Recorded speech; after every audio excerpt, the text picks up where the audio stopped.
comprehensive presentation. And many thanks for Dr. Hisham and Dr. Ahmad for kind invitation to share in this scientific meeting. And now the next speaker, one of the eminent figure of pediatric pulmonology, Professor Dr. Nader Fasih, and he will talk about chronic cough, interactive case presentation.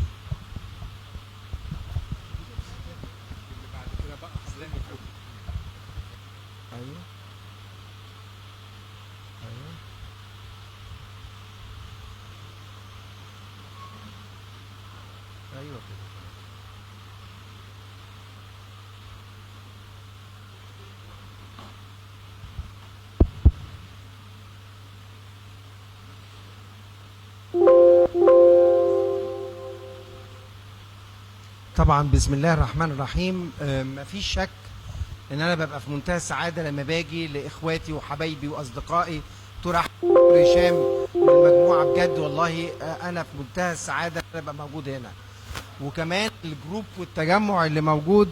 انا ما بقدرش اطلاقا ان انا يعني اقول ان انا لازم الواحد يبقى موجود هنا، وانا ببقى في منتهى السعاده والحضور مع اخواتي وزمايلي. هنتكلم النهارده عن موضوع اللي هو الفانكشنال كوف والسوماتيك كوف سندروم. انا لسه كنت قايله في الزقازيق، معرفش مين اللي كان حاضر معانا. اللي حاضر معانا يرفع ايده. لكن بدايه عشان نبقى عارفين، الكوف باي فار ليه تو فانكشنز. الفانكشنز الاولانيه هو protection against aspiration، والفانكشن الثانيه هو ان انا يساعد على الكليرنس اوف سكريشنز. غالبا احنا ما بنلجاش للكوفينج فور كليرنس اوف سكريشنز الا اذا كانت السكريشنز زياده. وزياده ليه؟ لاسباب كتيره، اهمها بالنسبه لنا الانفكشنز، ولكن في اسباب تانية كتيره ممكن تزود السكريشنز، زي امراض كتيره احنا عارفينها، السيستيك فايبروزس والبرايمري سيلري ديسكاينيزيا and a lot of other diseases. طيب يبقى الكوف وظيفته حاجتين، protection against aspiration، والحاجه الثانيه هي clearance of secretions. الكوف by far is the most common complaint for which patients asked medical advice. يبقى دي اكتر حاجه بيروح فيها المريض للدكتور بيسأل عنها، حضرتك بتقابلها في البراكتس اكتر من اي حاجه تانية، هو الكوف. والكوف نوعين، اكيوت كوف وكرونيك كوف. اكيوت كوف يعني بيقعد اسبوع 2 3 لكن ما يزيدش عن 4 اسابيع. اذا زاد عن 4 اسابيع بنسميه كرونيك كوف. طيب هل التسميه دي شارب سيف يعني؟ لا مش سيف، لان في بعض الكوميونيتيز وبعض الجايد لاينز بتدي up to 8 weeks زي البريتش ثوراسيك سوسايتي، لكن معظم السوسايتيز الورلد وايد، الامريكان كولج اوف شيست فيزيشنز، الاستراليان، النيوزيلندز، الجيرمنز، كل الجايد لاينز معظمها بتعتبر الفور ويكس هي الديوريشن اللي خاصه باعتراف الكرونيك كوف. طيب حضرتك بتشوف كام كرونيك كوف في عيادتك على مدار شهر او على مدار سنه؟ في مصر في حوالي 2.7 مليون حاله كرونيك كوف في السكول ايج تشيلدرن. كام الرقم؟ 2.7 مليون. طيب هل حضرتك بتقدر تعرف الكوز بتاع الكرونيك كوف اللي بيقابلك؟ طبعا ممكن جدا. يعني على سبيل المثال واحد عنده أزمة، حضرتك سهل جدا هتقدر تتعرف على الكوز. طيب واحد عنده فورين بودي اسبريشن، واحد عنده اندريزولفد نيمونيا، واحد عنده سيستيك فايبروزس، واحد عنده وات ايفر الايتيولوجي، في كثير جدا من الاحيان حضرتك بتقدر تتعرف على الكوز بتاع الكرونيك كوف. شكرا. فده بنسميه سبيسيفيك كرونيك كوف. يعني ايه سبيسيفيك كرونيك كوف؟ يعني حضرتك من خلال الهيستوري بتاعك، من خلال الاكزامينيشن، من خلال الانفستيجيشنز، حضرتك قدرت توصل لكوز، وبالتالي بقى عندك specific chronic cough. لكن في ناس حضرتك ما بتقدرش تتعرف فيها على الكوز، عشان كده انا عايز اختصر. احنا طبعا اتكلمنا على الديفينيشن، هنتكلم على interactive case presentations عشان نفهم الكلام اللي بنتكلم عليه، ثم الديفرنشال diagnosis والمانجمنت. احنا كنا بنتكلم في السبيسيفيك والنون سبيسيفيك كرونيك كوف، وقلنا ان السبيسيفيك عرفت السبب بتاعه، اما النون سبيسيفيك يعني حضرتك لم تستطع بالاكزامينيشن او بالانفستيجيشنز اللي حضرتك قدرت تعملها انك توصل لكوز. طيب النون سبيسيفيك كوز اوف كرونيك كوف قد ايه من حالات الكرونيك كوف؟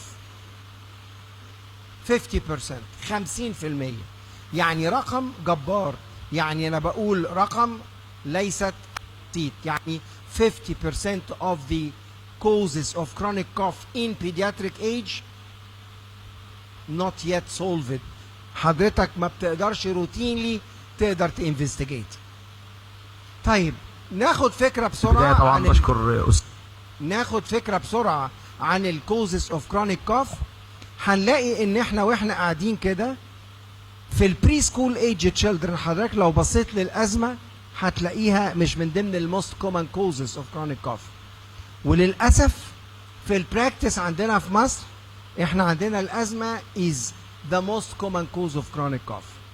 actually انا بوري حضرتك بس ان الاتيتيود او البيهيفير بتاعنا في طريقه التفكير محتاجه تتغير شويه. الانفكشن by far is the most common cause in preschool age children، وبعدين الايرواي malformations والفورين بودي aspirations والبروتراكتد بكتيريال برونكايتس اللي غالبا معظمنا ما بيشخصهاش او ما بيحطهاش في الديفرنشال دايجنوزس اوف كرونيك كوف. لكن لو بصينا لبقيه الايتمز الثانيه زي بقى في فوكال كورد ديسفانكشن، في سايكولوجيكال كوفتيك او الايزينوفيليك انفلاميشنز، دي بتبقى اكتر موجوده في السكول ايج تشيلدرن والادوليسنتس.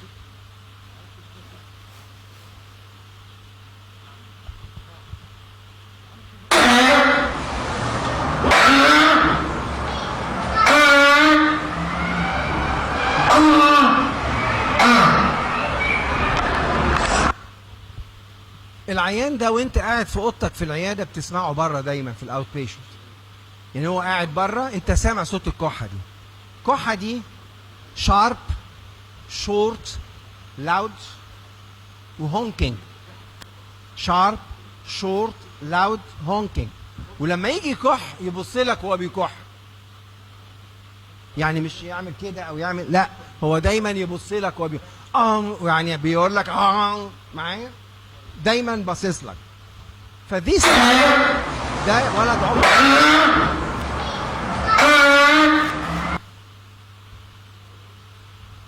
الولد ده الكحه اللي شايفينها دي بقى لها 8 اسابيع، راح ل 300 دكتور، اخد انهيل ثيرابي واخد ميديكيشنز اورال واخد ستيرويدز واخد انهيلد ميديكيشنز. there is no response. لكن عنده نقطه مهمه قوي، ان انت لما بتيجي تعمل له اكزامينيشن زي الفل تماما، الشيست بتاعه كومبليتلي كلير، اكس راي تشيست بتاعته نورمال، والكحه دي بتختفي تماما بالليل عند النوم. احنا عنوان المحاضره فانكشنال كوف وسوماتيك كوف سيندروم. النوع ده من الكحه اللي هو شارب، لاود، شورت، هونكينج، ومعهوش اي ابنورمال كلينيكال اكزامينيشنز ولا انفستيجيشنز، وبيختفي تماما عند النوم وياخد ميديكيشنز وما بيتصلحش، ده كنا بنسميه احنا زمان سايكوجينيك كوف. خلاص؟ كلمة سايكوجينيك كوف اتلغت من القاموس الطبي تماما سنة 2015، وتم احلالها بكلمة سوماتيك كوف سيندروم. يعني تم استبدال كلمة سايكوجينيك كوف إلى كلمة سوماتيك كوف سيندروم. يعني مفروض لما نيجي نتكلم ما نقولش سايكوجينيك كوف، نقول سوماتيك كوف سيندروم. طب ليه سموها سوماتيك كوف سيندروم؟ لأن ده نوع من أنواع السوماتيزيشن، يعني بيحاول يعمل سوماتيزيشن لأورجان مانيفستيشنز other than وهو أساسا element of psychogenic elements. ففي some sort of somatization of the manifestations. وزي ما احنا شايفين الكرايتيريا زي دي، ودايما الولاد دول، يعني انا ما ينفعش يجي لي طفل عنده كحه بالمواصفات دي وعمره سنتين اقول له عندك سايكوجينيك كاف، ما ينفعش. الايج بيك ايج انسيدنت زي ما احنا شايفين اقل سن بنتكلم في 4-5 سنين، لكن دايما بتبقى في السكول ايج او الايرلي ادوليسنت بيريودز، دي السن اللي احنا شايفينها بالكرايتيريا اللي احنا شفناها، ودايما دي بتبقى كرونيك كاف زي ما قلنا. طيب اي واحد عنده شورت لاود هونكينج كاف يبقى عنده سايكوجينيك كاف؟ بالتاكيد لا. عندنا وايد رينج من الديفرنشال دايجنوزز، صح؟ انا حاطط الليست، لكن انا هبص بسرعه على الحاله الثانيه دي.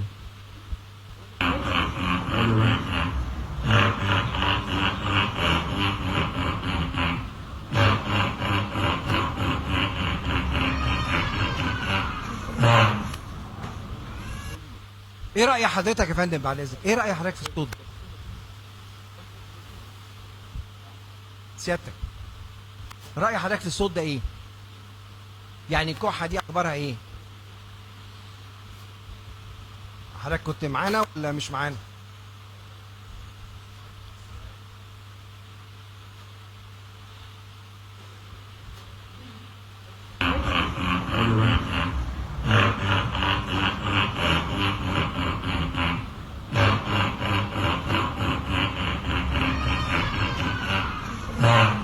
البنت دي بقى لها 3 شهور على كده، خلاص 3 شهور، 3 شهور ولفت، اخذت ميديكيشنز وانهيلد ستيرويدز واورال ستيرويدز معايا يا فندم. ايه راي حضرتك؟ دي كحه كرونيك وبتتعالج انها كرونيك كاف.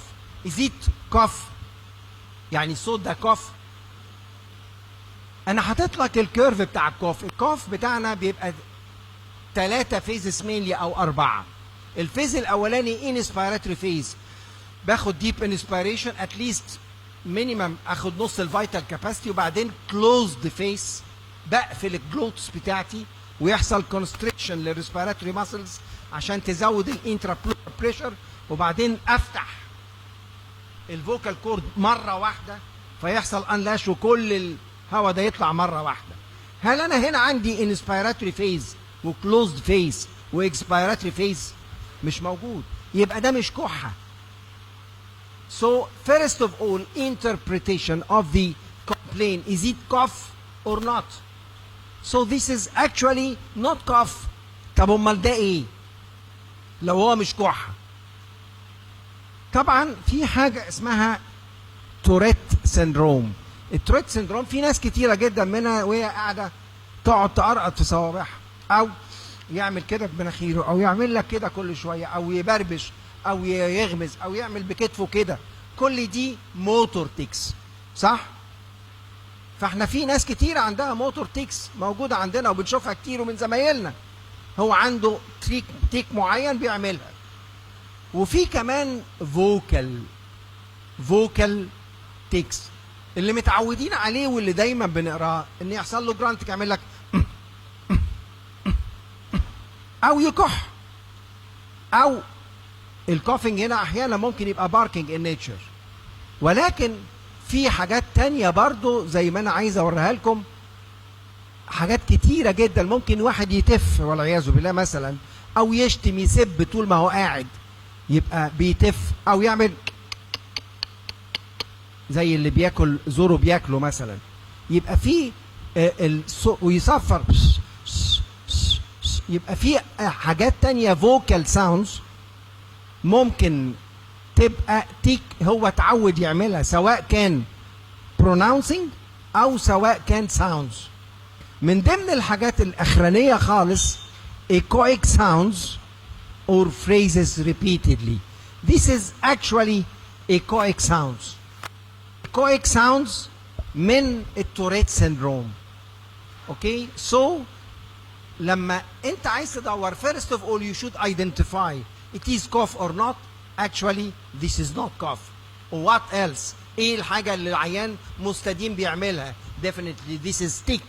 And what type of tick? This is Tourette syndrome. حتى كلمة cough tick اتلغت من القاموس، وبنقول دلوقتي توريت سندروم، وده نوع من انواع الفوكال ساوندز. اكشولي الست دي لما جت لي العياده انا قلت لها التشخيص بتاعها. تاني يوم الست جت قالت لي انا عايزه الفلوس بتاعتي. انا بكلمكم جد والله. والله عايزه فلوس. قالت لي حضرتك ما اديتنيش علاج. قلت لها قلت لها يا فندم انا اولا لغيت كل الادويه اللي حضرتك بتديها، شخصت لحضرتك الوضع تشخيصا تاما، وبعت لحضرتك لاستاذه متخصصه في السايكولوجي. This is my job. معايا؟ قالت لي لا يا فندم انا ماليش دعوه، انت حضرتك ما اديتنيش علاج وانا مش مقتنعه بكلامك. اوكي يا فندم اتفضلي فلوسك. انا بس بدي اكزامبل ان انت ممكن تواجه حد، ان انت، انا بتكلم فرانكلي سبيكينج، يعني مش بقول هذه قصه حقيقيه يعني.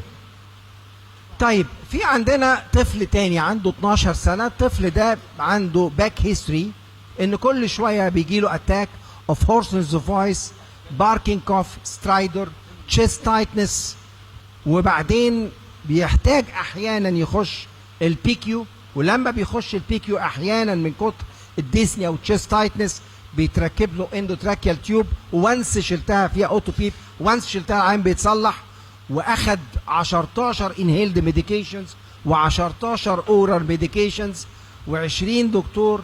and actually there is no prevention of these recurrent attacks من الchest tightness، الباركينج كوف، السترايدر، الهورسنس اوف voice والchest tightness والكوف. بالتأكيد احنا في كتير جدا مننا ما سمعوش عن حاجة اسمها الفوكال كورد ديسفانكشن. يمكن الترم لما بيتقال والله الحاجات دي احنا بقى ما بنشوفهاش، ويعني لا، هو حضرتك انت بتشوفها بس هي بتعدي على حضرتك، لان الحاجات دي مش رير. يعني this is not rare diseases. يعني لما اقول cystic fibrosis بيندرج تحت بند الرير ديزيزز. لما بقول primary serious dyskinesia it is one of the rare diseases. لكن الفوكال كورد dysfunction actually this is not. ده اول حاله انا شفتها طلال مداح، انتوا عارفينه، ابنه. فانا كنت بشخصه ان هو ازمه actually. قعد سنه، يمكن سنه وشويه، وبعدين انا جالي جهاز pulmonary function testing في المستشفى اللي انا كنت فيها، فانا مش satisfied ان this is definitely an asthma patient. معهوش ويزس قوي، كل الساوندز هورسنس، باركينج كوف، تشيست تايتنس وديسنيا لدرجه فظيعه. والولد ده كان اوبيز على فكره، والولاد دول معظمهم بيبقى اوبيز.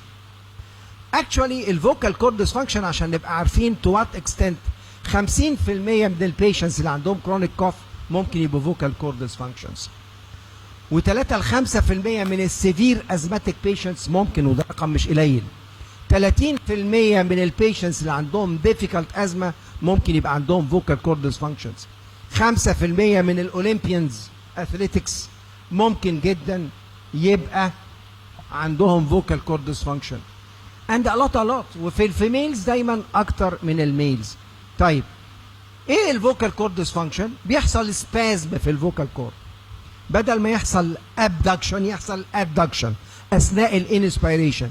يعني المفروض اثناء الانسبيريشن اللي هناك الفوكال كورد بتفتح عشان حضرتك تاخد انسبيريشن، ده بيحصل سبازم في الانتيريور 2/3 او الانتيريور 3/5 او الانتيريور 4/5 بيزد على السيفيريتي بتاعت المانيفستيشنز.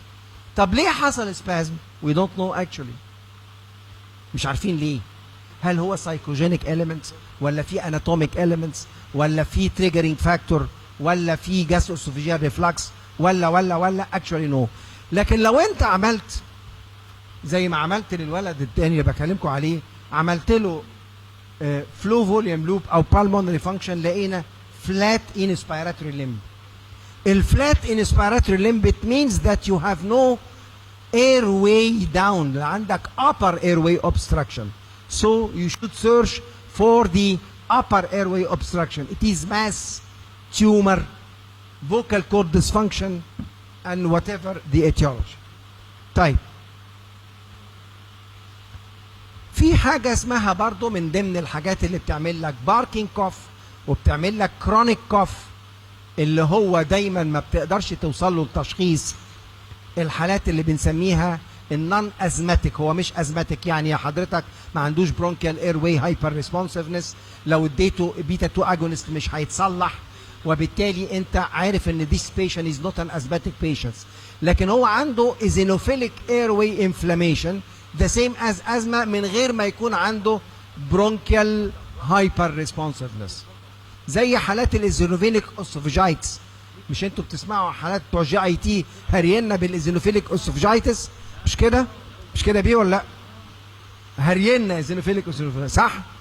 في كمان عندنا النون ازماتيك ايزينوفيليك برونكايتس، ويوجوالي الاثنين متجوزين، بس النون ازماتيك ايزينوفيليك برونكايتس بتحصل يوجوالي في الاولدر تشايلد مش في اليونج تشايلد، وبالتالي الولاد دول ليت سكول ايجد او الادوليسنس، وممكن تمثل حوالي من 13 ل 30% من كوزز اوف كرونيك كوف اللي حضرتك ما بنقدرش نوصل فيها لتشخيص. لو عملت له سبيوتم اكزام او عملت له برونكو الفيار لافاج هتلاقي ايزينوفيلز، برونكيال هايبر اكتيفيتي تيست نيجاتيف، نوت ريسبوندنج للبرونكو دايليترز، ولكن بيرسبوند كويس للستيرويدز. الكوف فاريانت ازمه واحد ايضا ما عندهوش any previous history of recurrent attacks of cough, wheeze and chest tightness. نمرة 2 لو حضرتك عايز تتأكد من العيان ده ما عندوش أي provoking factors يسبب لك الكوف اللي موجود عنده اللي بقى كرونيك وقاعد أكتر من 4 أسابيع.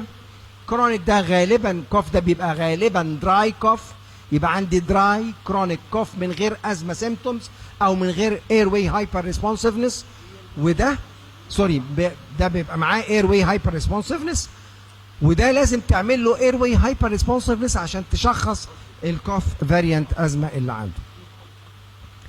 من ضمن الحاجات اللي ممكن تعمل لك loud barking cough the same as السايكوجينيك كوف اللي قلنا عليه قبل كده، سايكوجينيك كوف، انا متاسف، سايكوجينيك كوف خلاص. التيومر زي ما احنا شايفين سويلنج، سيستيك سويلنج، او واحد عنده كولي فلاور ماس زي البابيلوماتوزيس، او عنده فورين بودي، او عنده نوديول، او عنده ريتنشن سيست موجود في السب جلوتيك ريجنز، او عنده لارينجيال كليفت زي ما احنا شايفين في حته تيشو جايه من ورا اللارينكس، وده عنده لارينجيال كليفت، عنده باركينج كوف، وعنده فريكوينت اسبريشنز. ده عنده باركينج كوف وهورسنس اوف فويس زي بالظبط الفانكشنال كوف نتيجه للتير اللي في الفوكال كورد اللي موجود فوق. subglottic stenosis, tumor infiltrating the subglottic والupper tracheal regions موجود في التراكيا بيعمل ناروينج، وبالتالي بيعمل لي the same as الفانكشنال كوف او السوماتيك كوف سندروم اللي بنتكلم عليه. الاير واي فاسكولار كومبريشن من ضمن الحاجات اللي ممكن تبقى موجوده وعامله كومبريشن على الانتيريور بوستيريور رول. subglottic hemangioma early بتبتدي بريكارنت باركينج كوف وبعد كده تبقى persistent. لو واحد عنده سيستيك ليشن زي ما احنا شايفين لينجوال سيست موجوده اهي، زقه الابيجلوتس وقافله الحنجره وبالتالي عامله لي باركينج كوف. والممبرينس تراكيايتس اللي ممكن تشوفها حضرتك في المستشفى او في حالات البيكيو او في حالات النيكيو الاولد ستاندنج، فبيحصل ممبرينس تراكيايتس تلاقي عنده سترايدر وباركينج كوف وريسبيراتوري ديستريس ذا سيم از.